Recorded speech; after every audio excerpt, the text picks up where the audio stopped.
कल्पना कीजिए एक ऐसा इंसान जो ऑफिस नहीं जाता, मीटिंग्स नहीं करता, दिन भर काम में डूबा नहीं रहता, फिर भी अरबों का मालिक है।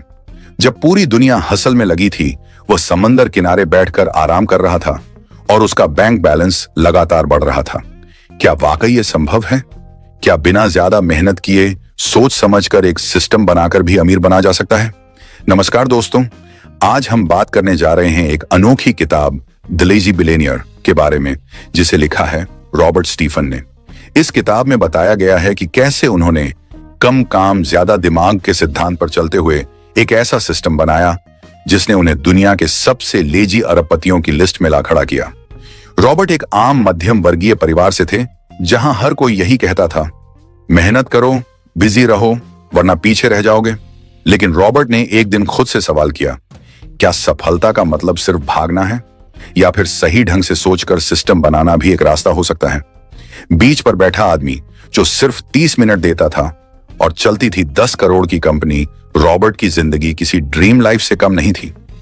वह रोज सुबह लेट उठते, बीच पर बैठकर कॉफी पीते और सिर्फ 30 मिनट अपने फोन पर खर्च करते। बस इतने में ही उनकी मल्टी मिलियन डॉलर कंपनियां चलती थीं। उन्होंने सिखाया कि काम मत करो, काम करवाओ, टाइम को बेचना बंद करो, उसे खरीदो। इस किताब का संदेश यही है, बिजी मत बनो, स्मार्ट बनो। अध्याय 1, कुछ न करना भी एक कला है। इस अध्याय में रॉबर्ट स्टीफन की सोच को बिल्कुल अलग नजरिए से पेश किया गया है, जो परंपरागत सफलता की परिभाषा को चुनौती देती है। जहां पूरी दुनिया लगातार भाग दौड़ को ही सफलता की सीढ़ी मानती है, ज्यादा मेहनत करो, देर रात तक जागो, तभी कुछ बनोगे, वहीं रॉबर्ट एक बिल्कुल उल्टी दिशा में सोचते हैं। उनका मानना है कि रुकना, सोचना और सिस्टम बनाना ही असली समझदारी है। उनके लिए लेजी होना कोई आलस्य नहीं, बल्कि यह एक बुद्धिमत्ता की अवस्था है, जहां आप खुद को बार बार यह पूछने की आजादी देते हैं कि क्या मैं वही कर रहा हूं जो सबसे जरूरी है। रॉबर्ट कहते हैं कि जब लोग शरीर को मजबूत करने के लिए एक्सरसाइज करते हैं, तब वह अपने आइडियाज को व्यायाम कराते हैं, सोचते हैं, गहराई से सोचते हैं और सोचकर ऐसे सिस्टम बनाते हैं जो उनके लिए काम करें, न कि वह काम के लिए जाए। जब लोग संघर्ष में फंसे होते हैं, सुबह से रात तक कुछ न कुछ करते रहने में, रॉबर्ट तब एक ऐसा ढांचा बनाते हैं जिसमें मेहनत नहीं, मशीनरी काम करती है। उन्होंने अपने जीवन में एक बेहद सरल लेकिन प्रभावशाली नियम अपनाया, कम करो, सोचो ज्यादा और सिस्टम बनाओ। यह सोच हमें बताती है कि हर समय व्यस्त रहना ही सफलता नहीं है, बल्कि सही समय पर सही चीज पर दिमाग लगाना असली सफलता है। रॉबर्ट का मानना है कि अगर आप हर काम खुद कर रहे हैं, तो आप अपनी ऊर्जा बर्बाद कर रहे हैं। असली चालाकी यह है कि आप ऐसे सिस्टम्स बनाएं जो आपकी गैर मौजूदगी में भी चलते रहें। यह अध्याय हमें सिखाता है कि कुछ न करना भी एक कला है, बशर्ते आपने ऐसा सिस्टम खड़ा किया हो जो आपके बिना भी आगे बढ़ सके। अध्याय 2, थे बिजनेस ऑफ डूइंग नथिंग। इस अध्याय में रॉबर्ट स्टीफन की वह सोच उजागर होती है जिसने उन्हें भीड़ से अलग और आगे कर दिया। जब कॉलेज के उनके साथी नौकरियों की दौड़ में भाग रहे थे, इंटरव्यू देने के लिए लाइन में खड़े थे, उस समय रॉबर्ट एक गहरे सवाल में डूबे थे। अगर मैं पूरी जिंदगी सिर्फ काम ही करता रहूंगा, तो असल में जीऊंगा कब? यही सवाल उनके जीवन की दिशा तय करने वाला बना। उन्होंने समझा कि जिंदगी का उद्देश्य सिर्फ बिजी रहना नहीं, बल्कि ऐसा सिस्टम खड़ा करना है जो आपके बिना भी चले और फल दे। इसी सोच से उन्होंने एक ब्लूप्रिंट तैयार किया, जिसमें उन्होंने अपने समय को 4 हिस्सों में बांट दिया, सोचने के लिए, सीखने के लिए, सिस्टम बनाने के लिए और सबसे कम समय खुद काम करने के लिए। उनका मानना था कि आपकी असली जिम्मेदारी काम करना नहीं है, बल्कि ऐसा सिस्टम बनाना है जो खुद काम करे। उदाहरण के तौर पर, जहां उनके दोस्त अपने रेस्टोरेंट में खुद काउंटर पर खड़े रहते, ऑर्डर लेते और देर रात तक काम करते थे, वहीं रॉबर्ट ने सिर्फ एक बार ओपनिंग डे पर रेस्टोरेंट में कदम रखा। उसके बाद उन्होंने एक योग्य मैनेजर हायर किया, एक साप्ताहिक रिपोर्टिंग सिस्टम तैयार किया और हर ट्रांजैक्शन को एक ऑटोमेटिक नोटिफिकेशन ऐप से जोड़ दिया। उन्हें सिर्फ रिपोर्ट पढ़नी होती थी, और वो भी आराम से समुद्र किनारे बैठकर। उनका फॉर्मूला था, जॉब मत बनाओ, ऐसा सिस्टम बनाओ जो तुम्हें सुलाकर भी कमाए। यह अध्याय स्पष्ट करता है कि सफल होने के लिए आपको हमेशा मेहनत करने की जरूरत नहीं है, बल्कि स्मार्टली सिस्टम बनाने की जरूरत है, ताकि आपकी मेहनत एक बार लगे और उसका फल बार बार मिलता रहे। रॉबर्ट का यह माइंडसेट हमें सिखाता है कि अगर आप पूरे दिन खुद ही सब कुछ करते रहेंगे, तो आप एक बिजनेस के मालिक नहीं, बल्कि खुद के सबसे थके हुए कर्मचारी बन जाएंगे। इसलिए काम को करने का नहीं, करवाने का बिजनेस शुरू करो, वही असली द बिजनेस ऑफ डूइंग है।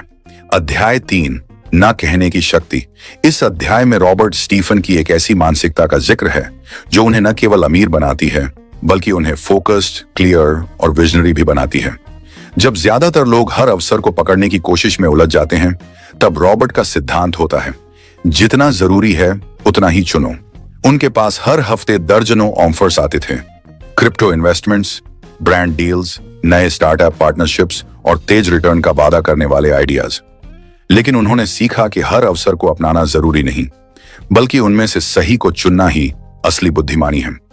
रॉबर्ट केवल 1% अवसरों को हां कहते थे और बाकी को शांति से नहीं, धन्यवाद के साथ विदा कर देते थे। उनकी सोच बहुत स्पष्ट थी, हर बार जब तुम किसी डिस्ट्रैक्शन को हां कहते हो तो असली अवसर को ना कह रहे होते हो। यह लाइन उनकी सफलता का मूल मंत्र है। रॉबर्ट मानते हैं कि सफल होने के लिए सबसे पहले जीवन में स्पष्टता लाना जरूरी है। क्या आपके लिए सच में जरूरी है और क्या सिर्फ बाहरी चमक है? उन्होंने जाना कि हर चमकती चीज सोना नहीं होती और हर इन्वेस्टमेंट, हर डील या हर नया ट्रेंड आपके विजन से मेल नहीं खाता। उनकी सोच थी, ना कहना कोई असभ्यता नहीं बल्कि अपनी प्राथमिकताओं की रक्षा करना है। यही वजह थी कि उन्होंने केवल उन्हीं चीजों पर हां कहा जो उनके बनाए हुए सिस्टम और दीर्घकालिक दृष्टिकोण के साथ पूरी तरह मेल खाती थी। उनका निर्णय कभी भावनाओं पर नहीं बल्कि लॉजिक पर आधारित होता था। उन्होंने खुद को हर समय यह याद दिलाया कि दूसरों को खुश करने के लिए हां कहना खुद के फोकस को खो देना है। यह अध्याय हमें सिखाता है कि ना कहना एक कला है जो अगर सीख ली जाए तो जीवन में शांति, स्पष्टता और असली सफलता पाना आसान हो जाता है। अध्याय 4, आउटसोर्सिंग, जिंदगी की आजादी। इस अध्याय में रॉबर्ट स्टीफन की वह रणनीति सामने आती है जिसने उन्हें न केवल बिजनेस से बल्कि जिंदगी की रोजमर्रा की उलझनों से भी पूरी तरह आजाद कर दिया। रॉबर्ट का मानना था कि अगर कोई कार्य उनके विजन, सोच या क्रिएटिविटी से सीधे जुड़ा नहीं है तो उसे करने का कोई मतलब नहीं। इसीलिए उन्होंने सिर्फ बिजनेस के काम ही नहीं बल्कि अपनी पूरी पर्सनल लाइफ को भी पूरी तरह से आउटसोर्स कर दिया। टैक्स फाइलिंग से लेकर मीटिंग शेड्यूल करने तक, घर के खाने से लेकर परिवार की जिम्मेदारियों तक, हर काम किसी न किसी योग्य व्यक्ति, ऐप या सिस्टम को सौंप दिया। उनका स्पष्ट नियम था, जो काम सिर्फ मैं कर सकता हूं वही मैं करूंगा, बाकी सब किसी और को सौंप दूंगा।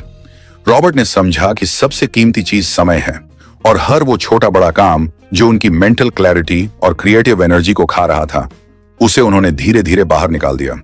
चाहे वह एक डिजिटल असिस्टेंट हो, टास्क ऑटोमेशन टूल हो, कैलेंडर ऐप या डिलीवरी सर्विस, उन्होंने हर सुविधा का भरपूर और स्मार्ट उपयोग किया ताकि उनका दिमाग केवल बड़ी सोच और सिस्टम डिजाइन में लगा रहे। उनके लिए आउटसोर्सिंग सिर्फ एक सुविधा नहीं थी बल्कि एक जीवन शैली की फिलॉसफी थी, जहां वे हर दिन अपने टाइम और एनर्जी का निवेश वहां करते थे जहां असल में फर्क पड़ता है। यह अध्याय हमें यह सिखाता है कि अगर हम खुद को हर छोटे काम में उलझाए रखेंगे तो कभी वह गहराई से सोच ही नहीं पाएंगे जिससे असली ग्रोथ आती है। इसीलिए आउटसोर्सिंग सिर्फ अमीरों के लिए नहीं, समझदारों के लिए है और यही रॉबर्ट की असली आजादी की कुंजी थी। अध्याय 5, लेजीनेस की विरासत। इस अध्याय में रॉबर्ट स्टीफन की यात्रा अपने चरम पर पहुंचती है, जहां वे सिर्फ एक अरबपति नहीं बल्कि एक विजनरी लीडर बन चुके थे। अब उनका उद्देश्य सिर्फ पैसा कमाना नहीं था बल्कि एक ऐसी विरासत छोड़ जाना था जो आने वाली पीढ़ियों को यह सिखा सके कि सफलता की राह केवल भाग दौड़ से नहीं बल्कि सोच, रणनीति और सिस्टम से गुजरती है। इसी उद्देश्य से उन्होंने शुरू की द लेजी लीडर्स फाउंडेशन, एक ऐसी संस्था जो युवाओं को यह सिखाती थी कि कम से कम मेहनत में अधिकतम परिणाम कैसे पाए जा सकते हैं। रॉबर्ट का मानना था कि आज की दुनिया हसल कल्चर में इतनी डूबी हुई है कि लोग खुद के लिए सोचना ही भूल गए हैं, लेकिन उन्होंने यह साबित कर दिया कि सोचने की आदत दौड़ने से। इस फाउंडेशन के जरिए वह युवाओं को सिखाते थे कि कैसे अपनी एनर्जी को सोच और सिस्टम में लगाकर वे ऐसी जिंदगी डिजाइन कर सकते हैं जिसमें काम कम और असर ज्यादा हो। उनका दृष्टिकोण साफ था, समय का पीछा मत करो, समय खरीदो, मेहनत से नहीं समझदारी से आगे बढ़ो। उन्होंने यह दिखाया कि असली सफलता पैसा नहीं, सोचने की आजादी है। इस अध्याय के जरिए यह स्पष्ट होता है कि रॉबर्ट की लेजीनेस कोई कमजोरी नहीं बल्कि एक सोची समझी फिलॉसफी थी जो अब लाखों लोगों को प्रेरणा देने वाली विरासत बन चुकी है। रॉबर्ट स्टीफन का दर्शन, कम काम ज्यादा सोच, असली आजादी की चाबी। रॉबर्ट स्टीफन का जीवन सिर्फ एक कहानी नहीं, बल्कि एक नया नजरिया है। ऐसा नजरिया जो पूरी हसल कल्चर को खुली चुनौती देता है। उनका दर्शन सीधा, गहरा और बेहद असरदार था। समय को पीछे मत भागो, समय खरीदो, ज्यादा मेहनत मत करो, ज्यादा स्मार्ट सोचो, धन मत कमाओ, मूल्य बनाओ और धन खुद आएगा। वे मानते थे कि अगर आप हर वक्त दौड़ते रहेंगे तो कभी सोच नहीं पाएंगे। अगर आप इस सोच को अपनाना चाहते हैं तो शुरुआत छोटे एक्शन स्टेप्स से की जा सकती है। रोजमर्रा का एक छोटा काम किसी और को सौंपिए, जैसे बिल पेमेंट या grocery on order. System thinking अपनाइए। ट्रेलो, नोटियन या गूगल शीट्स जैसे टूल्स से अपना काम व्यवस्थित करें। ना कहना सीखिए, हर चमकती चीज जरूरी नहीं होती। अपनी स्किल्स में निवेश करें, खाली मेहनत में नहीं। और सबसे जरूरी, हर हफ्ते खुद के साथ बैठिए, बिना किसी काम के, सिर्फ सोचने के लिए। निष्कर्ष यही है कि रॉबर्ट स्टीफन ने हमें दिखाया कि असली सफलता पसीने से नहीं, सोच और सिस्टम से आती है। पैसा सबसे बड़ी पूंजी नहीं है, समय और माइंडसेट है। अब फैसला आपका है। क्या आप भीड़ में भागते रहेंगे या अपनी सोच से कुछ अलग और सच्चा बनाएंगे? अगर यह समरी आपको प्रेरणादायक लगी हो तो वीडियो को लाइक करें, चैनल को सब्सक्राइब करें और कमेंट में बताएं कि अगली किताब की समरी आप किस विषय पर देखना चाहेंगे। याद रखिए, लेजी बनिए लेकिन स्मार्ट बनिए। लाइक, शेयर एंड सब्सक्राइब करना न भूलें।